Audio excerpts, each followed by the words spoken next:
各位牧者平安。那今天我要来跟你们分享一句话，是有关于属灵父亲和属灵伙伴的事。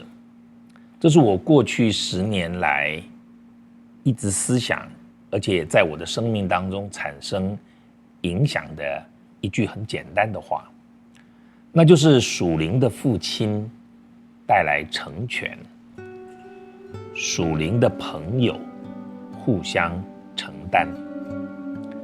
如果我们读圣经，我们会发现从旧约到新约有很多属灵父亲跟儿子这样的关系。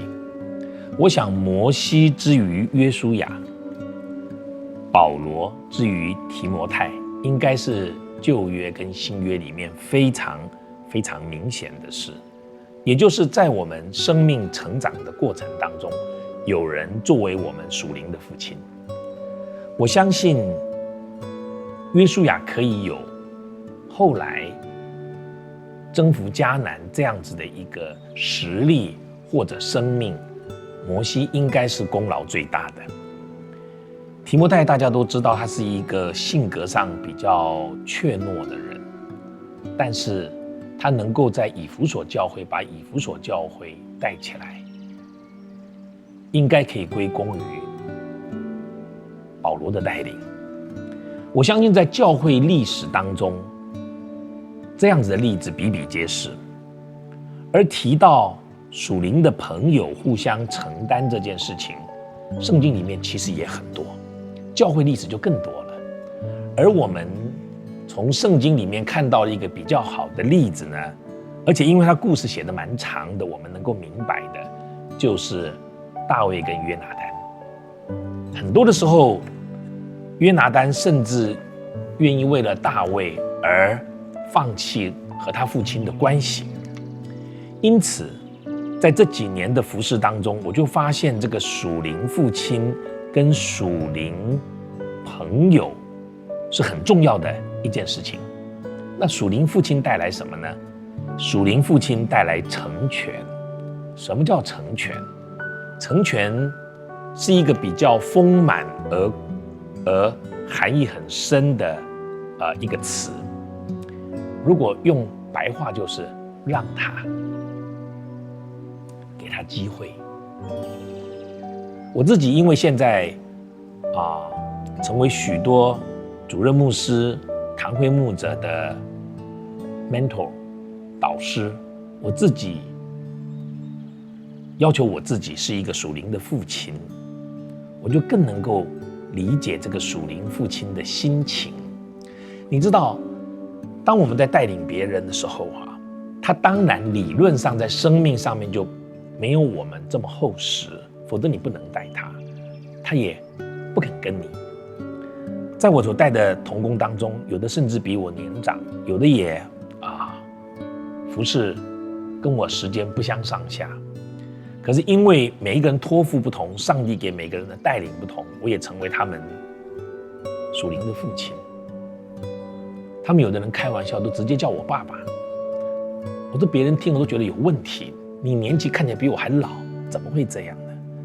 可是这个属灵的父亲，你一旦心里面有这种承担的时候，你会产生一个让的感觉。这个让不是因为你做错了我让你，不是，而是现在你还听不懂，我暂时不讲。我想起圣经那个父亲有一个大儿子跟小儿子，小儿子要出去的时候呢，父亲竟然答应让他出去。我觉得这个就是一个父亲，他可以不要给他，可是你禁止他，他又能有什么成长呢？他如果没有经验，他又怎么样能够有成长呢？因此这个属灵的父亲在他的儿子还没有成熟的时候，就让他，就给他机会，就让他成长，就让他受苦甚至。所以属灵父亲的成全是非常重要的。这几年我必须忍住我的性格，忍住我的想要教他的那一种热情，有的时候就要压住，因为不是每一句对的话，在任何情况都可以讲的。对的话，要在对的时间讲才有用。除了属灵父亲的成全之外，还有属灵朋友的相互承担。相互承担是很重要的一件事情，因为我们不一定能够找到属灵的父亲，也不是每一个人都愿意让别人来带领我们。可是一个牧者最少要有属灵的朋友。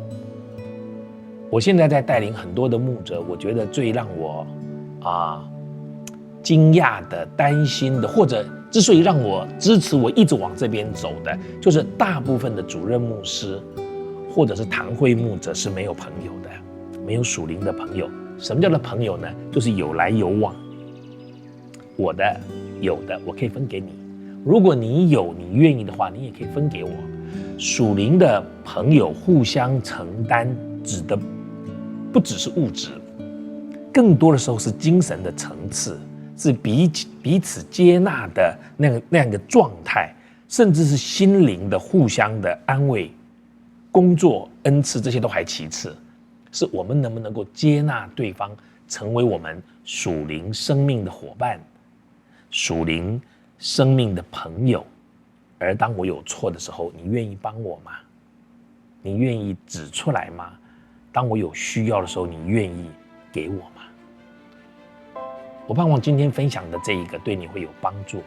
如果可能，请你找到一个属灵的父亲；如果有可能，希望你成为别人属灵的父亲，但最少我们能够互相成为属灵的朋友。